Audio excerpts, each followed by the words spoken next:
आज के ब्लॉग की शुरुआत करते हैं मेरी सासू जी के पूजा से। तो आज है बृहस्पतिवार और आज है देवशयनी एकादशी। तो आज से श्री हरि विष्णु जो हैं सोने के लिए चले जाते हैं 4 महीने के लिए। तो कार्तिक मास में ये जगते हैं, ऐसा मेरे को मेरी सासू जी ने बताया। बाकी तो मेरे को ऐसा कुछ पता नहीं है। तो मेरी सासू जी ने ये बताया कि इस 4 महीने में जो है जैसे शादी वगैरह ये इस तरह की जो शुभ काम है वो नहीं होते हैं। बाकी के सारे काम होते हैं, जैसे पूजा पाठ वगैरह हो गई, ये सारी चीज़ें होती हैं।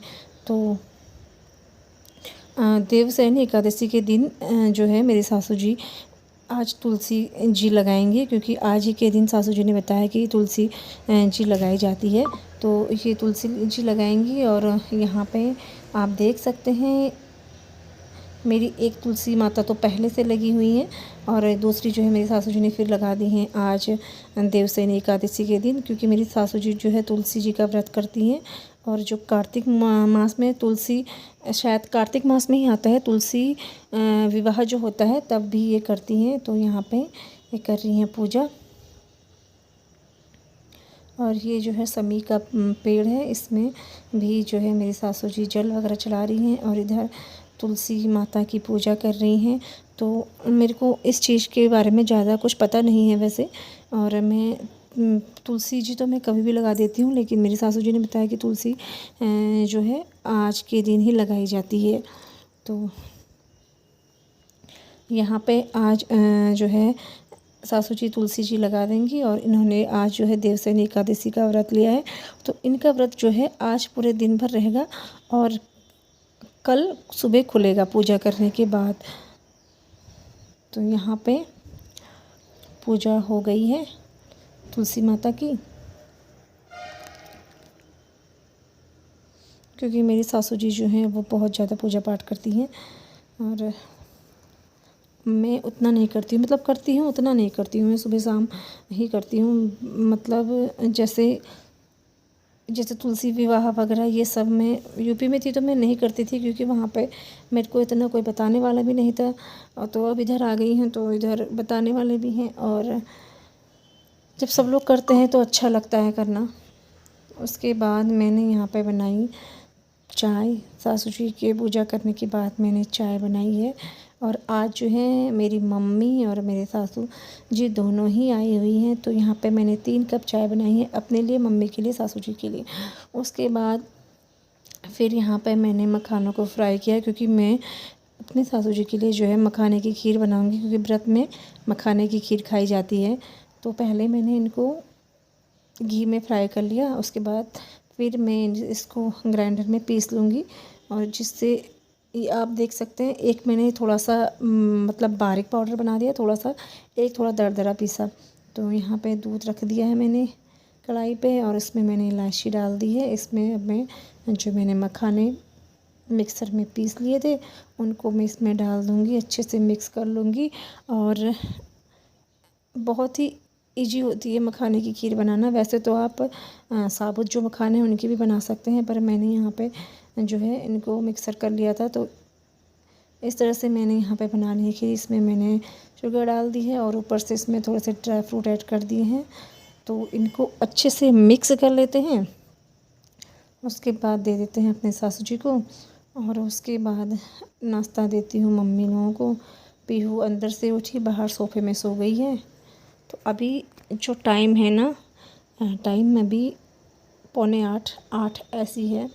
तो पूजा पाठ सुबह हो गई थी। यहाँ पे मम्मी और पीहू नाश्ता कर रहे हैं, क्योंकि मम्मी की जो है थोड़ा सर्वाइकल प्रॉब्लम हो गई है, तो मम्मी ने व्रत वगैरह नहीं लिया है। तो मम्मी यहाँ पे नाश्ता कर रही हैं। उसके बाद ये है दूसरे दिन का ब्लॉग, यानी बृहस्पतिवार के बाद शुक्रवार का। तो ये मॉर्निंग का टाइम है। यहाँ पे मैंने चने बनाए हैं काले वाले, क्योंकि आज जो है मेरी सासू जी का जो व्रत है वो खुलेगा। तो काले चने बनाए हैं और बनाई हैं पूड़ी। तो ये सब खाना, मतलब मैंने पूरा खाना ही बना लिया है, चने और पूड़ी। और उसके बाद खाना खा के फिर मेरे को जाना है बरेली, और आज मैं जाऊंगी अपने बरेली वाले घर पे। तो फटाफट से मैं यहाँ पे बना लेती हूँ पूड़ी वगैरह। तो यहाँ पे मैंने पूड़ी बना ली थी और ये चने की सब्ज़ी है, दही है, पूड़ी है। यहाँ पे सबको कराती हूँ नाश्ता। तो यहाँ पे मम्मी हैं, मेरी सासू जी हैं, ये दोनों यहाँ पे नाश्ता कर रही हैं। पीहू इनको नाश्ता करवा रही है। उसके बाद मेरा भाई भी आया हुआ है, तो भाई के साथ ही मैं जाऊंगी बरेली। तो यहाँ पे भाई को भी नाश्ता दे दिया है करने के लिए। तो यहाँ पे भाई भी नाश्ता कर लेगा। उसके बाद फिर तैयार होना है जाने के लिए। और मौसम यहाँ पे जो है बारिश का हो रहा है और बारिश बहुत तेज़ हो रही है। तो इधर आ गई हैं भाभी और इधर हमारे पतिदेव हैं, ये भी खाना खा रहे हैं। तो सबको सुबह फटाफट से नाश्ता करा लिया। तो भाभी आ गई थी, भाभी नाश्ता करने के लिए मना कर रही थी। तो हमने कहा, भाभी से जिद करी कि भाभी खा लो, कर लो नाश्ता। और इधर पीहू भी नाश्ता करने लग गई है। तो सबको नाश्ता कराने के बाद, घर का सारा काम करने के बाद, पूरा जितना भी घर का काम होता है, झाड़ू पोछा बर्तन वगैरह करने के बाद, कपड़े नहीं धोए हैं क्योंकि बारिश थी। तो मैंने कपड़े नहीं धोए हैं क्योंकि फिर वो सूखते भी नहीं। तो उसके बाद हम निकल चुके हैं बरेली के लिए। तो 10:30 बजे या 11:45 ऐसे हम बरेली के लिए निकले होंगे। मैंने एग्जैक्ट टाइम नहीं देखा है। और आप देख सकते हैं मौसम, मतलब कहीं कहीं पे मौसम बहुत अच्छा हो रहा है और कहीं कहीं पे बहुत बारिश हो रही है। तो यहाँ पे मैं, मम्मी, पीहू, आयु और भाई, हम लोग जा रहे हैं बरेली वाले घर पे। तो रास्ते का मौसम आप देखिए, यहाँ पे बहुत बारिश हो रही है। बहेड़ी की तरफ तो बहुत ही ज़्यादा बारिश हो रही थी और हल्द्वानी में भी बहुत बारिश हो रही है। तो इधर भी बहुत ज़्यादा बारिश हो रही है। और आज हमें पूरे रास्ते में बारिश ही बारिश मिलने वाली है क्योंकि अब बारिश का टाइम भी हो गया और बारिश भी बहुत तेज़ हो रही है। मतलब कुल मिला के है, गर्मी नहीं हो रही है और मौसम बहुत अच्छा हो रहा है, जो आप देख सकते हैं। तो फाइनली मैं पहुंच गई हूं अपने बरेली वाले घर पे। जैसा कि आप लोगों ने, जब मैं बरेली थी तो वहाँ पे देखा वीडियो में, तो पहुंच गई हूँ मैं अपने बरेली वाले घर पे। तो ये मैंने रेंट पे उठाया हुआ था। तो इसकी कंडीशन देखते हैं। तो रेंट वालों को मैंने आज खाली करवाना है घर। तो ये जो सामान है, ये सारा सामान मेरा है और मैं इसको ऐसे ही छोड़ के गई थी। तो शायद 2:30 या 2:45 का टाइम है। तो ये पूरा घर में रेंट पे, मतलब ऐसे ही उठा के आई थी सामान सहित। तो मेरे को ना, जो मैंने रेंट पे रखे थे मेरे को थोड़ा सा सही नहीं लगे, तो इसलिए मैंने खाली करवा दिया। और अभी आपको दिखाती हूँ उन लोगों ने मेरा, मतलब होता है ना, क्योंकि जब आप रेंट में किसी को रखते हो ना, वो एक रेंट में रह रहे हैं करके, मतलब उस घर की उतने अच्छे से केयर नहीं करते हैं। लेकिन जब लेते हैं तब तो कहते हैं कि नहीं, हम अच्छे से रहेंगे, अपना घर समझ के रहेंगे। लेकिन वो उतने अच्छे से केयर नहीं करते हैं, इसलिए मैंने हटा दिया। अब दिखाती हूँ मैं आपको बाथरूम की आप कंडीशन देखो क्या, ये इतना गंदा कर रखा है, बहुत ही ज़्यादा। मेरा पूरा का पूरा बाथरूम बहुत गंदा किया है, बहुत ज़्यादा। पता नहीं कैसे ये लोग यूज कर रहे थे इतने 3 महीने तक ही ये यहाँ पे रहे। इसके बाद मैंने खाली करवा दिया है घर। तो मैं अपना सामान वगैरह चेक करने के लिए आई थी और अपना चाबी लेने के लिए आई थी। तो अब क्योंकि अब मैं हल्द्वानी शिफ्ट हो गई हूँ, तो मेरे को यहाँ तो रेंट में उठाना ही पड़ेगा।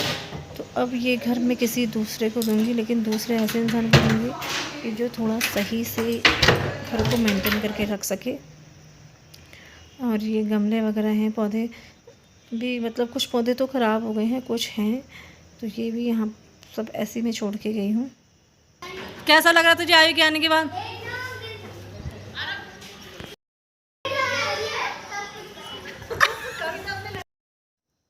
तो यहाँ पे ये है आयु का फ्रेंड, जो कह रहा था कि मेरा एकदम दिन बन गया, आज दिल खुश हो गया।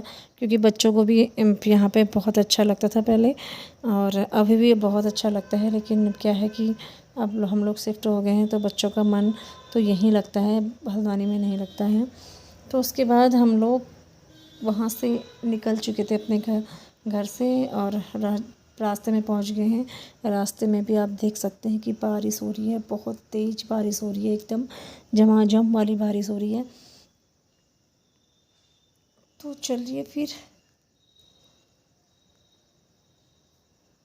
बहुत टाइम के बाद में ये ब्लॉग जो है शेयर कर रही हूँ, काफ़ी लेट हो गया है, तो इस ब्लॉग का मैं कर दूँगी एंड। अगर आप मेरे चैनल पर नए हैं तो चैनल को सब्सक्राइब करना ना भूलिएगा। अगर वीडियो पसंद आती है तो वीडियो को ज़रूर लाइक कीजिएगा, और आपका सपोर्ट मेरे लिए बहुत ज़्यादा ज़रूरी है। तो चलिए फिर मिलेंगे आपको नए ब्लॉग में, तब तक के लिए बाय बाय।